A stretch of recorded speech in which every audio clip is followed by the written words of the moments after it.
Welcome to People's Republic with Brian Griffith. We bring you news and analysis from the front lines of the global struggle for social and economic justice. I'm your host, Brian Griffith, and here's what's going down this week in your backyard and across the world. Welcome to People's Republic. This week we are talking with Dan Kovalik, a human rights and labor lawyer, as well as the author of several books, including The Plot to Scapegoat Russia. This week we will be discussing his latest book, The Plot to Attack Iran, which came out earlier this year. We'll be discussing this for the full episode and really digging into the history of U.S. overthrow and interference in Iranian democracy. Thank you, Dan, for joining the show. Thank you. I'd like to start a little bit at the beginning. I really want, because I imagine that many of the people listening to our show will already be kind of familiar with the general anti-war stance that we take, that we don't believe the U.S. should meddle in any country anywhere.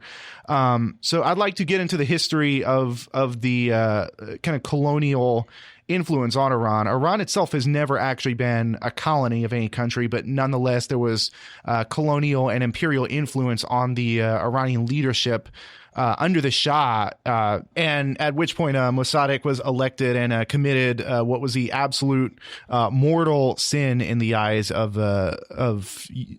European powers, which was to nationalize the Iranian oil industry and to kind of harness the profits that would entail. Can you talk a little bit about what sort of trends within the country brought him to this, to be elected in 1950? What was his popular support base? Who was supporting him? And how did he kind of represent a break from kind of earlier prime ministers under the Shah?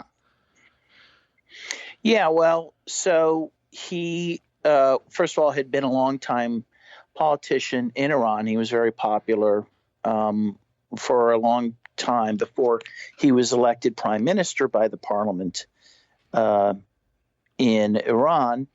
And he came to power in 1950 on a wave of nationalism and anger over, again, the exploitation that Iranians felt by the British, particularly, how the British were exploiting the workers and their resources, and giving very little in return.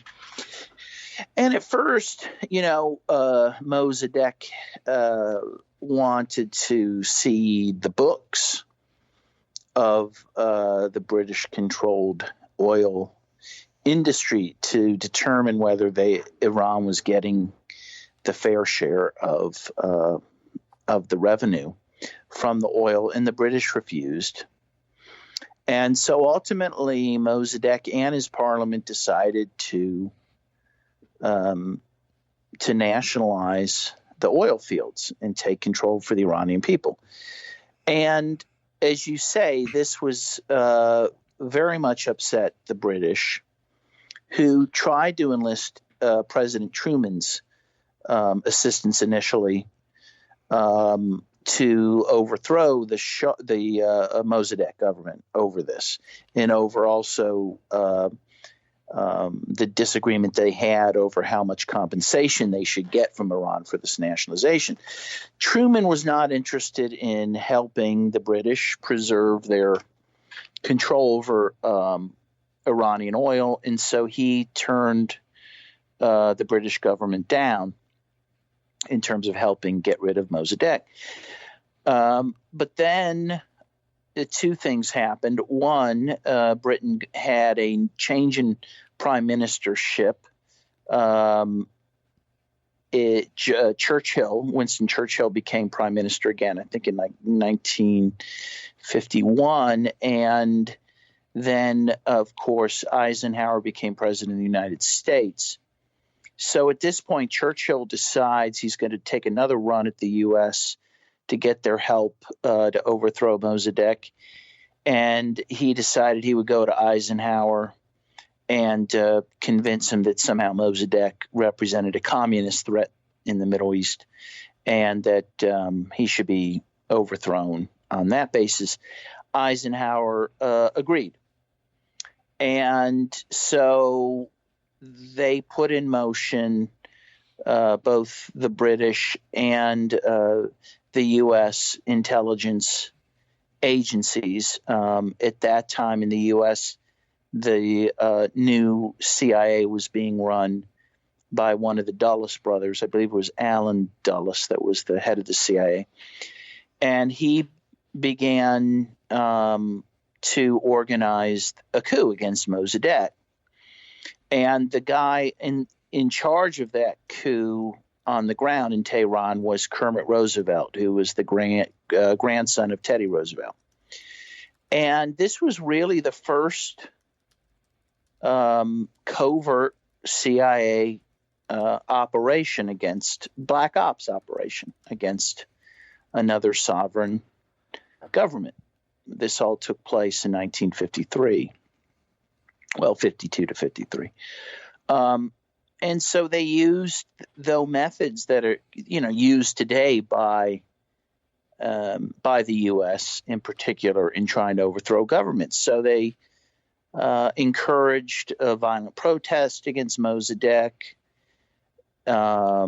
They tried to sow confusion about Mossadegh, and also combined with that, and again, what they do today, and they're doing to Iran right now, is they isolated Iran economically. So they really hurt Iran's economy in part through an oil embargo, which was enforced by the British Navy. So Iran wasn't able to sell any of their oil at this time, and that was their main revenue. So, they were crippling the Iranian economy, and of course the goal was to do this and then blame Mossadegh for the economic woes. Again, we see this all the time now. We see it happening with the U.S. sanctions against Iran now, with U.S. sanctions against Venezuela. This is kind of a typical operation, and then people, of course, get upset, and because they're hurting economically, and they do blame the government, again, at the urging of the intelligence apparatus. And that's what happened here. And so ultimately, they were able to pull off a military coup against Mossadegh, who was then imprisoned. And the U.S. handpicked the Shah, the son of the former Shah, to be the head of state of Iran. And then they handpicked a prime minister as well to take Mossadegh's place, a former general who actually had been sympathetic to the Nazis during World War II. And so this begins the reign of the Shah. In 1953, he would reign over Iran with great help from the U.S., Britain, and Israel until 1979. I don't want to get too ahead of ourselves, but so this begins the era of the Shah. Very quickly, it became apparent that the Shah could not govern without a lot of repression because he was not popular. And so the CIA helped the Shah set up something called the Savak, which was their security services. And the CIA trained the Savak in torture techniques, including Nazi torture techniques. And the Savak was the repressive arm of the Shah again up until 1979. And it was a very repressive apparatus. It really ruled Iran in a totalitarian fashion. And in fact, by the time the Shah is finally overthrown in 1979, Amnesty International had concluded that Iran under the Shah had the worst human rights in the world, which is kind of incredible. It's a pretty amazing distinction, but that's how bad it was. And again, with full support, in particular from the United States, who was happy to have the compliant Shah as really the steward of what became mostly U.S. controlled oil. The British retained a little control, but the U.S., given that they had the muscle to get rid of this Mossadegh, the U.S. decided to muscle their way in and obtain most of the control of Iran's oil fields through, I believe it was 5 different oil companies. And so that was an arrangement that worked well for the U.S., again, until finally the Shah was thrown out. Yeah, there's really so much here that really gives a game away as far as not only what the U.S. intentions are when the U.S. is talking about human rights, is obviously so worried about the human rights of people in Iran today when they were solely responsible in many ways for, again, as we mentioned, Iran under the Shah, under the U.S.-backed Shah, had the worst human rights record anywhere in the world, and that, of course, was as you said, by Amnesty International, which is tends to actually run pretty pro-U.S. and pretty pro-U.S. regime in many ways. So for them to have declared that really says a lot. I'd like to back up a little bit here. So you mentioned that one of the justifications, at least, that the British gave the U.S., the British gave the Americans for overthrowing Mossadegh was this. That he was supposedly a communist. But as you mentioned in the book, the CIA had good intel on what Mossadegh's class character was, what his likely next move would have been, the fact that he likely, even having stayed in power, would have probably aligned with the U.S. over the Soviet bloc, but he was forced instead into aligning with the Soviets for some time, simply because there was such a massive blockade. And I think that the real kind of reasons for the U.S. overthrowing him had less to do with a communist or a socialist or even a leftist thread, because I think in many ways he was a nationalist, and more to do with simply setting an example after he had nationalized the oil industry, number one, and then number two, the U.S. suddenly became interested because they thought possibly by being the hand that controls the overthrow, that then they could kind of slice out a larger piece of the pie when they reestablished Western control over Iranian oil. Is that a fair characterization, or? Yeah, it is a fair characterization. So first of all, Mossadegh and the Iranian people very much, because they hated the British so much, they welcomed the U.S.'s relations with the United States and with President Eisenhower in particular. And in fact, Mossadegh offered to have President Eisenhower settle the dispute over the compensation for the oil fields, the dispute between Iran and the British. Essentially, he said, look, you could be the arbitrator. You decide how much compensation we need to give Great Britain. And Eisenhower turned that down because he didn't want to resolve the crisis at that point, because he wanted just to get rid of Mossadegh. But the point is that Mossadegh was more than happy to work with Eisenhower and to work with the Americans. He did not want Soviet domination. He was not a communist. He was probably a social democrat and certainly a nationalist. There was a communist party then called the Tudeh Party, which is now underground and exists, it kind of barely exists now in Iran. But in any case, they had a kind of on-again, off-again relationship with Mossadegh. But the point is, they were separate from Mossadegh and did not have the same interest. And if, as I quote some of the internal U.S. documents from that time, the U.S. understood all this. The CIA really did understand that Mossadegh posed no threat of bringing communism to Iran. And as you say, that really was never the issue. And by the way, that many times was not the issue during the Cold War. the U.S. often would raise the communist or Soviet bugaboo as a pretext to destroy nationalist movements or movements for national liberation, even when, and oftentimes when, there really was no Soviet or communist threat. And frankly, what they would often do, and Chomsky always points this out, is actually force them into a position where they would have to align with the Soviet Union.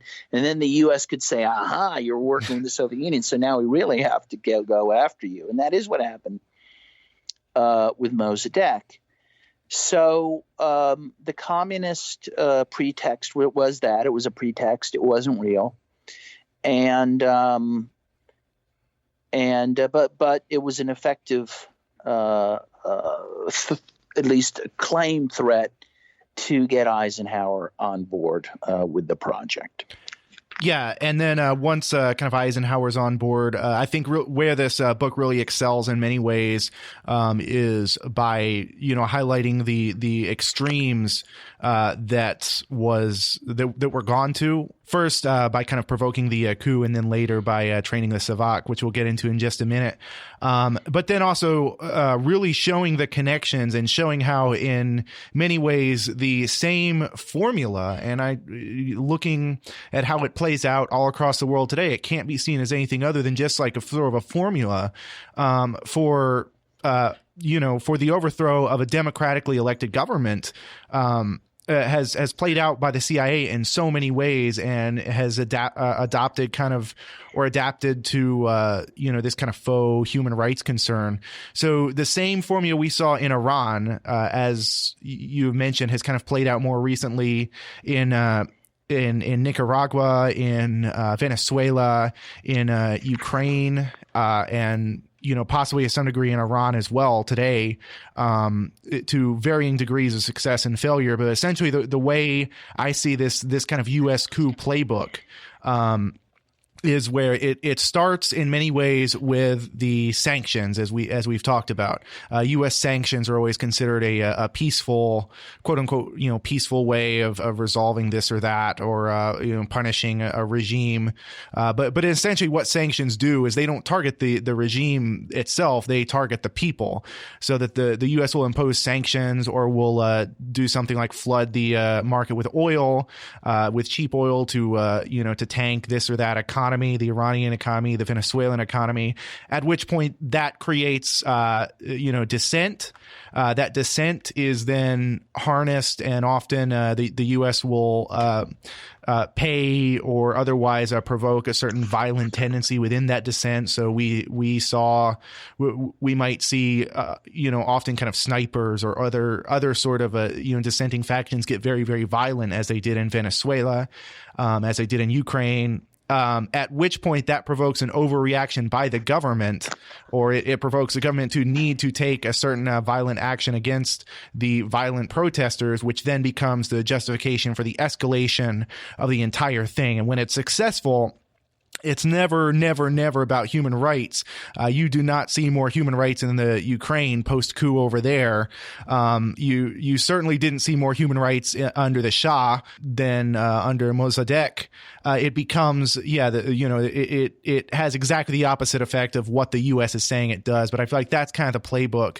Am I missing any kind of major points there, or would you like to maybe elaborate on exactly how that played out with the coup in Iran? Because like we were saying, it set the playbook in so many ways. It set the formula for how the U.S. conducts these illegal regime change operations. Yeah, well, I think you hit many of the main points. I mean, first of all, we have to acknowledge that sanctions are not nonviolent. Sanctions are a very violent act against another country. They cause a lot of misery. They cause people to starve, to be without medicines that they need. That's very true now in Venezuela, for example. And so sanctions can kill as many people or more people than a war, and people need to keep that in mind. And most of the time, sanctions are illegal because they're unilaterally imposed. under the UN Charter, sanctions can only be imposed through an act of the Security Council. Most of the time, the U.S. doesn't go through the Security Council to impose sanctions. They just do it on their own. Well, that's illegal. And so people need to keep that in mind. These are very powerful but very cruel tools that are used against another nation. And again, in the case of Iran between 1950 and 53, they were used very successfully in undermining Mossadegh. But again, really immiserating his people in the process. It's really an act of terrorism. I mean, terrorism defined as imposing suffering on the civilian population to effectuate political change. And that's exactly the point of sanctions. It's to make the people suffer so that they finally cry uncle and say, look, I might have liked Mossadegh, I might have liked the Sandinistas, I might have liked Chavez, but you guys are killing us here. So, okay, we give up, And that's really the point of all this. And it's a very insidious goal. Kissinger, the way he explained it when he was talking about overthrowing President Salvador Allende in Chile, he said that he was going to make the economy scream. And that's exactly what we do time and time again. So when we see this playing out now in Iran, these sanctions that Trump imposed earlier this year are devastating to Iran. And now the U.S. is threatening to do exactly what they did to Mossadegh, and that is prevent Iran from selling any oil in the world market. This would just destroy Iran's economy. And it's immoral and it's illegal, and people should be upset about it. Again, whether or not we go to war with Iran, and we, militarily, and we can talk more about that later. The sanctions are really an act of war in and of themselves, which people should oppose. Yeah, and as well as understanding that the character of all protests are not kind of equal, that the different protests can take on different forms, and that, obviously people see so many repressive governments across the world.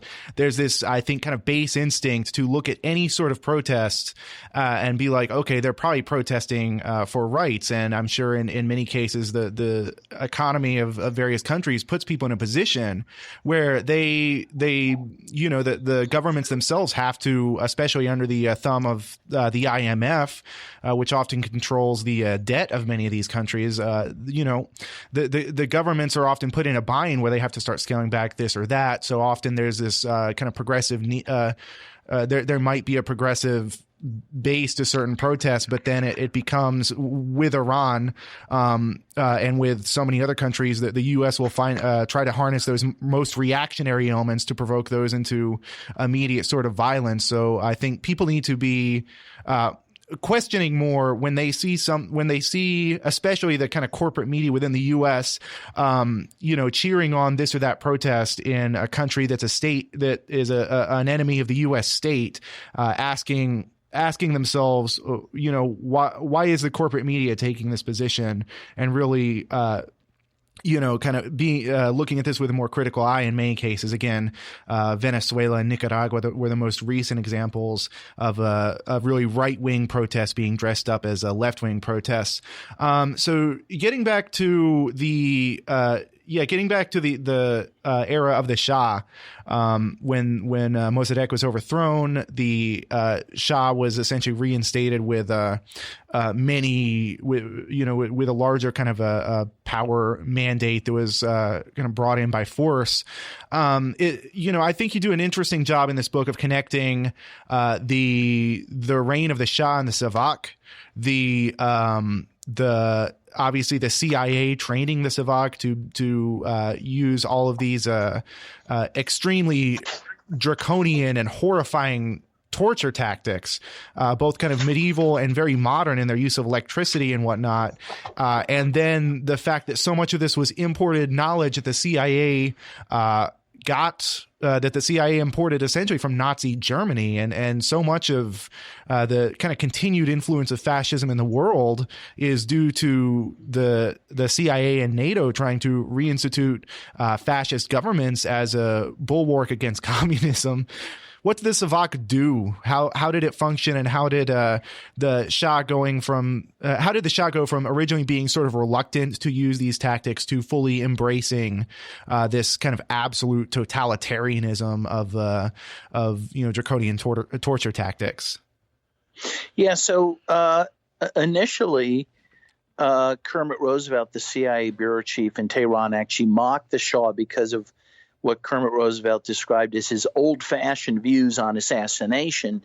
And what he was referring to is the fact that the Shah wasn't into the assassination. But quickly the Shah got over those so-called old-fashioned views because, as I said, he was unable to rule through moral authority because he had none. He was imposed from the outside. The people of Iran knew it. They resented it. And so the Shah had to get used to using repression. And again, he was encouraged and helped greatly by the CIA, which, again, set up the security apparatus, which was much like the Stasi in East Germany. It was huge. I mean, he had thousands of employees and then thousands more agents who were paid or blackmailed into helping them, so that essentially they were this secret police force that permeated the entire society. And it was, able to repress dissent, repress, the teaching in the universities, to really kill free speech and free thinking.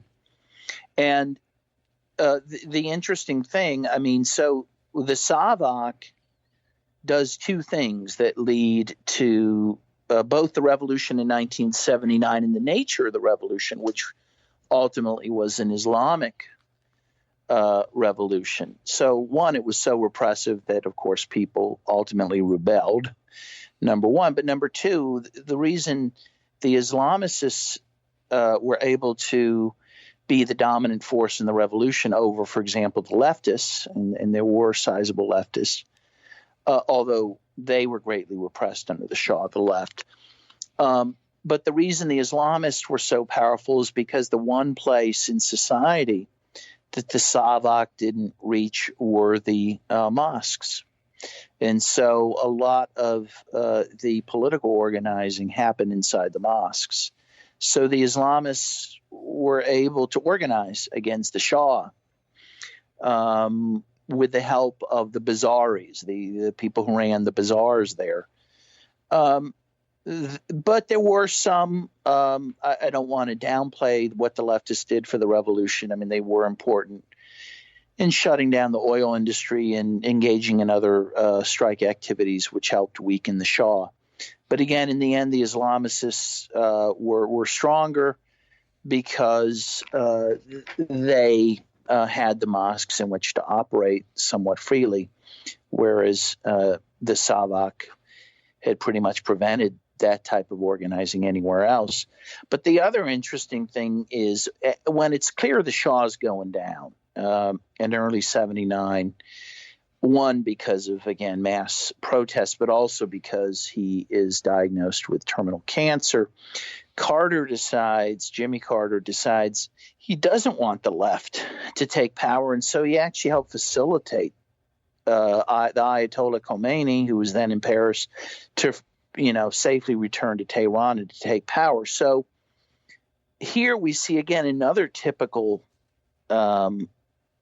tactic or strategy of the U.S., which was to align with, fundamentalist religious leaders over secular leftists because they found the religious leaders less threatening. So for all the reasons I just said, the U.S. can take a huge responsibility for the rise of the Ayatollahs in Iran. I mean, essentially, we got what we reaped what we sowed on that one.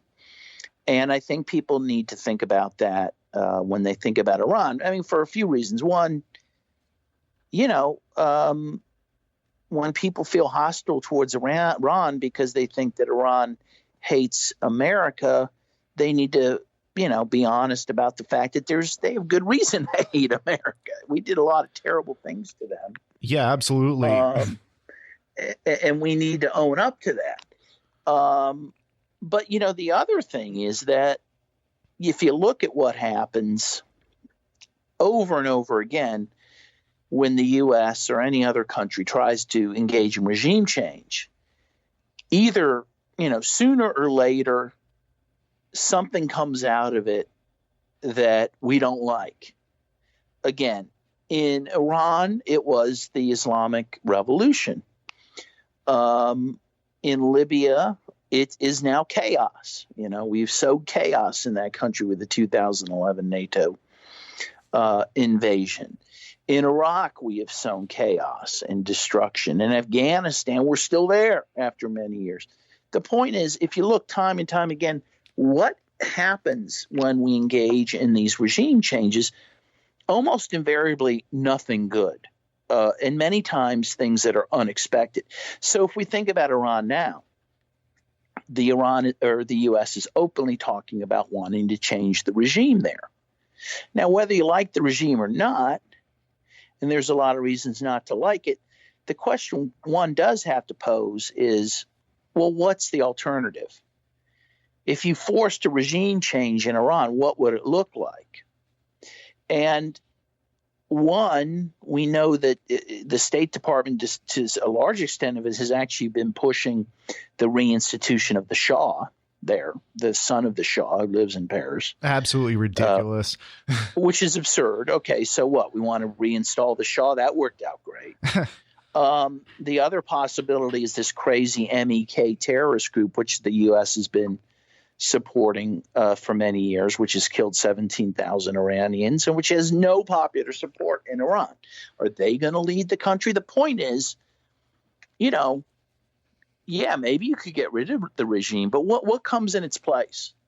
My guess is chaos and suffering. And Iran has 80 million people. It's the 17th largest country in the world. Any type of move to engage in regime change will be very violent.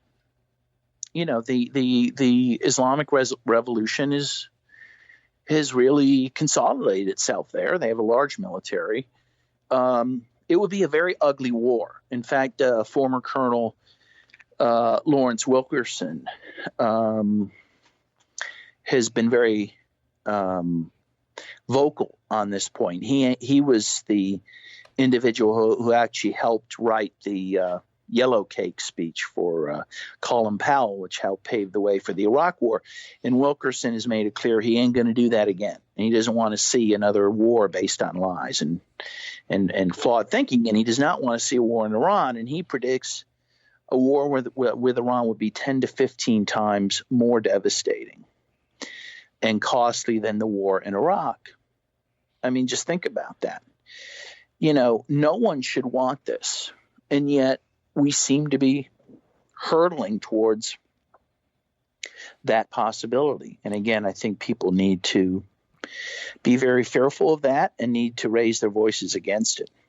Yeah, and I think so much of this really needs to come, as you've said, come with a class understanding and a sort of a geopolitical understanding of what are the forces in any sort of given region. People have this very idealistic notion that any sort of protest will bring about positive change. But when we look at what happened, for instance, to countries within the Arab Spring, very often within the so-called Arab Spring, there was no kind of left power base to seize control, or it was a horizontal kind of a revolution without leaders or whatnot. And when you have that sort of situation where you do not have a kind of centralized left-wing force that can take over the leadership of this or that country after the current government is overthrown, I think we will see over and over and over again either a collapse of the state entirely, a collapse of the government entirely into anarchy,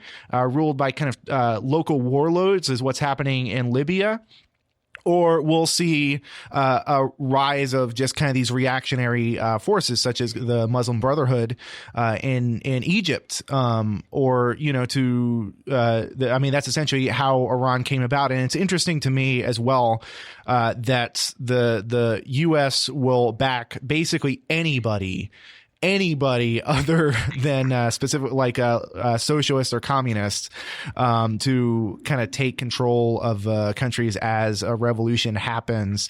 And I think that's very sort of telling, because the U.S. is now in this situation, it seems like, of playing this kind of whack-a-mole where all of their chickens have come home to roost, where they've at certain points propped up these kind of right-wing nationalist, secular states with kind of dictatorial tendencies. At other times, they've propped up more of the kind of fascistic groups like ISIS and Al Qaeda, where the whole point is to sow chaos. And it seems like in many of the situations here that there's no end game beyond simply preventing the rise of leftist forces and simply sowing chaos for what seems to be just the profit of the weapons industry. If nothing else, it doesn't even in many ways seem to serve that much of an economic incentive of being able to control access to the land and labor and resources, so much as it is simply a kind of destructive incentive of, well, this helps a weapons industry. I'm not really sure. Several threads to kind of follow there. Yeah, well, I think you're right. I mean, so let's take a look at some of those issues. I mean, you talk about the U.S. supporting, these crazy, extremists to topple or prevent, leftist governments from coming to power or from staying in power. Probably the most famous and most disastrous example of that is in Afghanistan, right? The U.S. supported the Mujahideen forces to overthrow a very progressive government in Afghanistan that was being supported by the Soviet Union. And one of the leaders of the Mujahideen, of course, was Osama bin Laden, right? We know what he ends up becoming and doing to the United States. And this was done, as we know, from Brzezinski, who was Jimmy Carter's national security advisor. This was done to actually draw the Soviets into Afghanistan, to give them their Vietnam, again, in Brzezinski's words. A lot of people think, in fact, we supported the Mujahideen after the Soviets invaded, but that's not true. And so, ultimately, we do great damage to the Soviet Union through that activity. And the Soviets are driven out of Afghanistan by the Mujahideen. So, but what happens? They morph into the Taliban, which takes power with our support in Afghanistan. We actually supported them for quite a while. And then after 9/11, the U.S. gets rid of the Taliban, right? But we're still there. We're still there fighting the Taliban 17 years later. And if you think about it for 1 second, we're fighting the war that the Soviets were fighting in Afghanistan, right?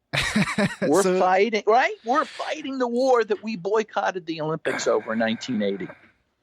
It's the same war. We're fighting the same people. So it went from originally supported. So it went from the Soviets' Vietnam to the U.S.'s new Vietnam. That's exactly right.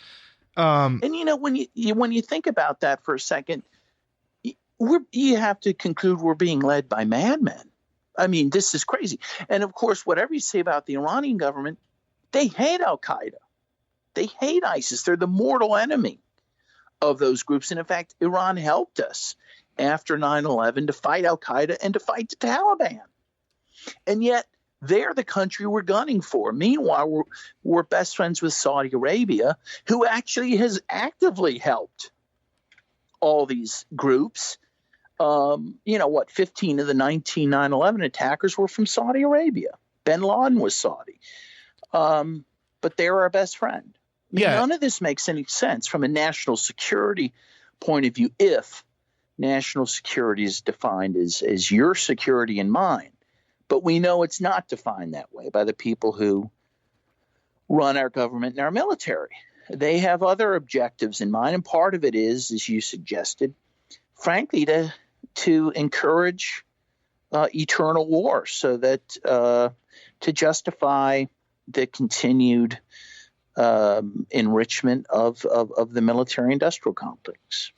Yeah, and that so much brings us to kind of the situation today, where, going back a little bit to the Bush administration, when, again, as you were saying, Iran was offering to help fight the Taliban, because that was there was a mutual interest there, because Iran has been kind of fighting this kind of fundamentalism and this I hate to even call it Islamist fundamentalist terrorism, because in fact it has like a fascist streak that is something much different to me than any sort of strands of Islam.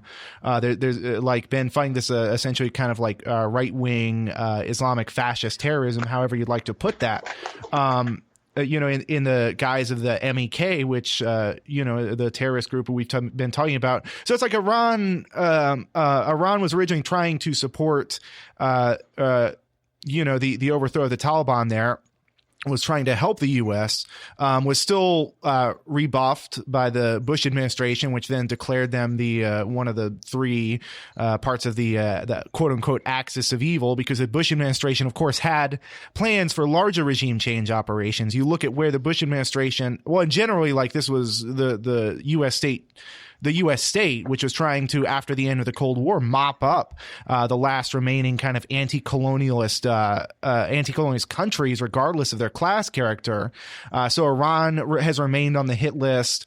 Libya did until Libya was overthrown. Syria did. And I think that was such a kind of breaking point right there with Syria, because, again, we see once again in Syria, the U.S. trying the same regime change operation that has worked for them so much in the past, of propping up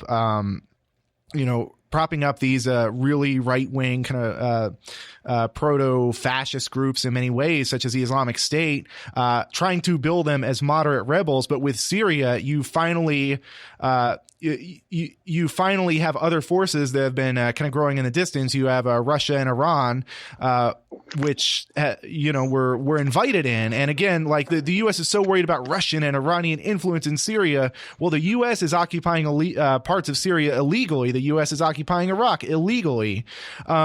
Whereas Russia and Iran were invited in by the democratically elected Syrian government. However it is you feel about the leadership of that government, it's a much different kind of scenario than what it's presented to be.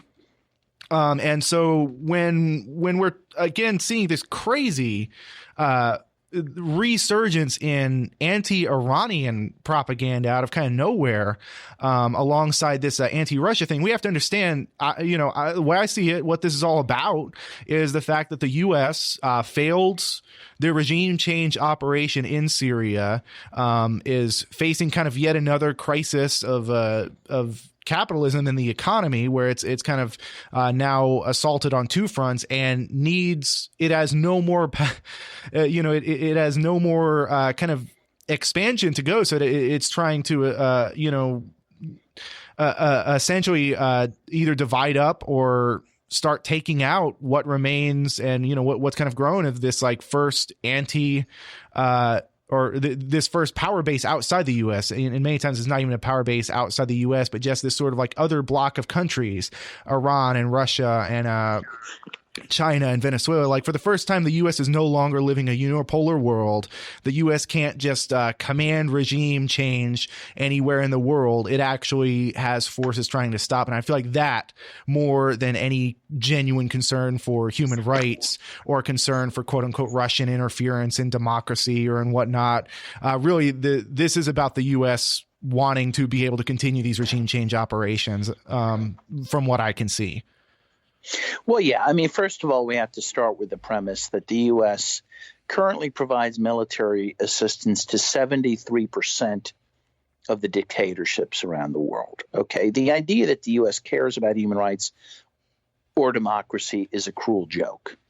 And again, if you're an Iranian, the very notion that the U.S. would care about Iranian democracy when the U.S. is the one that destroyed Iranian democracy. The same thing in Nicaragua. The idea that the country that supported Somoza in Nicaragua is the one who's going to bring democracy to it is an absurdity. It's an absolute absurdity. There's no factual basis for the proposition that the U.S. is spreading democracy and human rights in the world, and people need to get over that idea. The 82nd Airborne is not a human rights organization, and if you think it is, you got to go back to school, but not any here because you never learn what the facts are. But the point is, this bizarre notion that the U.S. is going to militarily bring, freedom to other countries has just been proven untrue time and time again. And, you look at Iran, we say, oh, we're worried because of Iran's spreading influence, growing influence. Well, why is it have growing influence? Because the U.S. went in and overthrew Saddam Hussein, overthrew a minority Sunni government, and inevitably it led to the Shiites, taking over Iraq and then naturally aligning with Shiite Iran. I mean, then we get upset because what was predictable did happen. And so now Iran has more influence because we changed the regime in Iraq. So what? Now we're going to change the regime in Iran? What's that going to do to the balance of forces? The U.S. has proven that either that its foreign policy is either completely without any rational basis, or that the basis for its foreign policy is something so dastardly that it's hard to even conceive. But in either case, it must be opposed. It is not advancing human rights. It is not advancing democracy. It is not making us any safer. In another war, a war with Iran is not going to advance any of those goals. Nor would a war with Russia, because again, that's this the kind of U.S. Anytime something about Syria is written or whatnot, or anytime specifically kind of when the U.S. when the U.S. media writes about Syria or whatnot, it's always assumed that Syria is being propped up by these evil kind of Russian and Iranian forces rather than it being a sovereign government in its own right. The idea of Syria being a sovereign state is just completely foreign to most corporate American journalists. But yeah, this is all in many ways, I think, in anticipation of a larger war, a global power confrontation with either Russia or China, and it would be absolutely beyond what we can even conceive of it with with how destructive that would be if the U.S. were to even consider a war with Iran or a war with Russia. So I'd like to get into, back into a little bit of the class character and the general political environment within Iran today. I think people need to get beyond, in many ways, seeing everything or seeing every force as either a rightist force or a leftist force. In many cases, we see this with so many quote unquote leftists within the U.S. who are pro-war in every chance they get. They never met a U.S. intervention they didn't support. So this idea that right and left mean something by themselves is definitely doesn't seem to be the case within Iran. And I think for those looking for a really good analysis of the of the character of the struggle in Iran, I would also say they can check out Mazda Majidi had a good article in Liberation News. This was in January when the most recent round of protests were breaking out there, and laid out the kind of class character of the what the U.S. media called the reformists versus the hardliners in a much more nuanced way, where in many ways reformists, while reforming some aspects progressively, also are aligned to a different kind of capitalist sector within Iran that wants to kind of open up to international finance capital and whatnot, and just trying to break down this kind of left and right dichotomy in more kind of complex ways. I'm not sure whether you've read the article or whether you're familiar with that in particular. I'm just curious as to what your thoughts on what are the kind of forces within Iran today? What are the prevailing ideologies as best you can tell? Well, I mean, it's a very complex situation. I mean, obviously the top governing institution are is the Ayatollah, supreme leader, and so Shiite Islamic law is the governing law in Iran. Meanwhile, though, you have this a separate secular institution that has an elected president, now President Rouhani, who's a reform president, and you have the parliament, which existed even at the time of Mossadegh. It still exists today, also a secular institution. And there's an interesting relationship between those two power structures. And the interesting thing is that the sanctions, the more the U.S. sanctions and threatens Iran, the more empowerment they give to the religious forces in Iran, and the more they weaken the secular institutional forces. Because, and Chomsky talks about this, when governments feel themselves under attack, they're going to become more repressive, right? I mean, by nature. And so the room that's given to the secular institutions by the Ayatollah, it decreases when the country is under threat. And even now, Rouhani himself, who was elected as a reformer, is becoming more bellicose in his statements and less reformist. And this is a natural outcome of the sanctions and the threats against Iran. Meanwhile, in terms of the class forces and political forces, there's not a strong left in Iran because of the repression, not only under the Shah, but under the Ayatollah Khomeini. Interestingly, both the CIA and the MI6 worked with Khomeini to get rid of what was left of the left in Iran. They gave a list of all the communists and socialists they knew from the days of the Shah, and the Ayatollah imprisoned or killed most of those people. And so there is not a strong left. There is not a union movement to speak of there. And but at the same time, it is a very vibrant country with a vibrant civil society.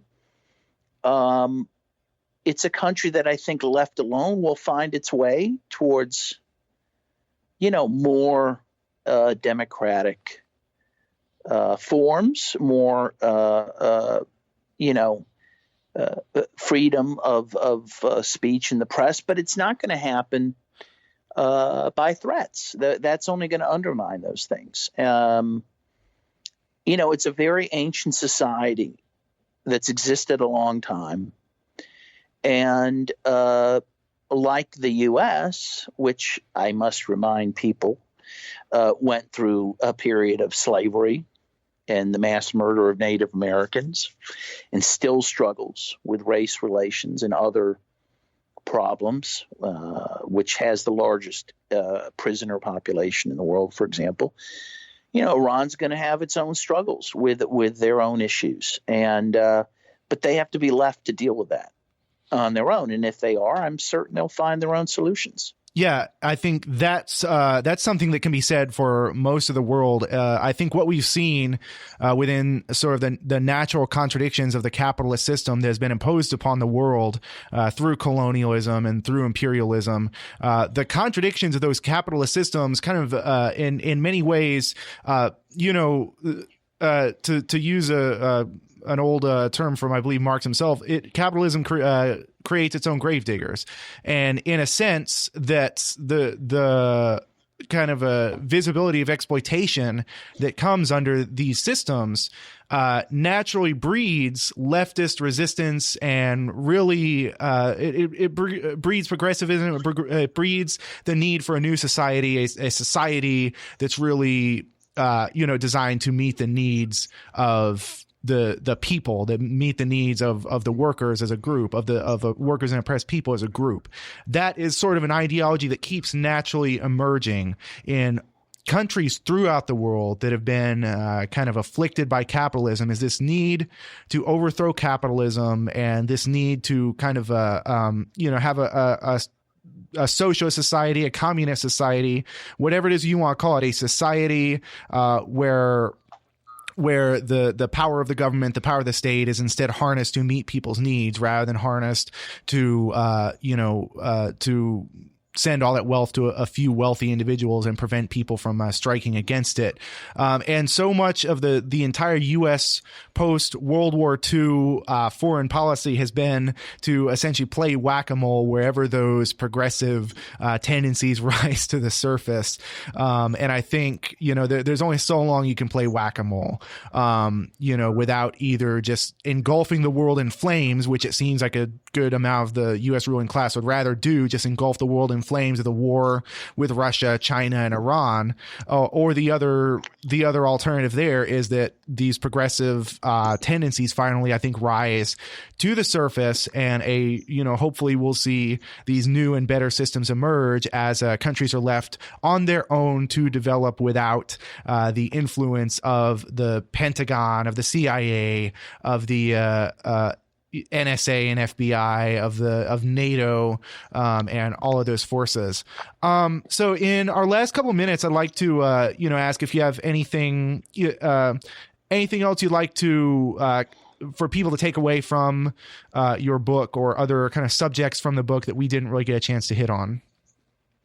Well, I just think the main thing is, look, we have bankrupted ourselves already on these wars in the Middle East. We spent trillions of dollars on the wars in Iraq and Afghanistan. That price tag continues to increase.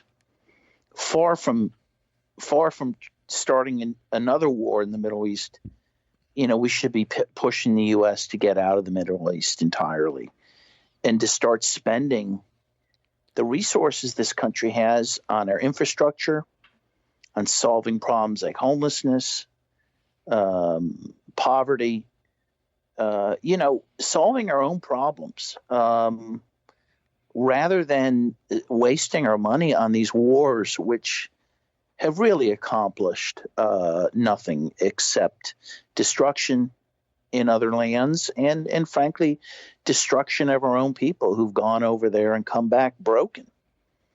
And it's surprising to me that that's an issue that isn't discussed that much, even amongst the resistance to Trump. There's a lot of issues Trump is being criticized for, and military expenditures isn't really one of them. And that's an incredible fact to me. And I think we need to reinvigorate the peace movement to deal with those very issues. Yeah, you're absolutely right. I could not agree more. And yeah, I really appreciate kind of all the thoughts on Iran, as well as your other work talking about various countries under U.S. attack and coup attempts. So yeah, we've been, for those who are tuning in, we have been talking with Dan Kovalik. He's a human rights and labor lawyer, as well as the author of several books, including The Plot to Scapegoat Russia. We have been talking for this hour about his latest book, The Plot to Attack Iran, which is out now. Thank you very much, Dan, for coming on the show. Thank you. I really enjoyed it. That's all we have for this week. You have been listening to People's Republic with Brian Griffith. You can find our show on SoundCloud, iTunes, and Stitcher by typing in People's Republic. Or you can follow us on Facebook and Twitter at People's Radio ATX for more news and analysis. Thank you for listening as we report on the global struggle for social and economic justice. We are out of here.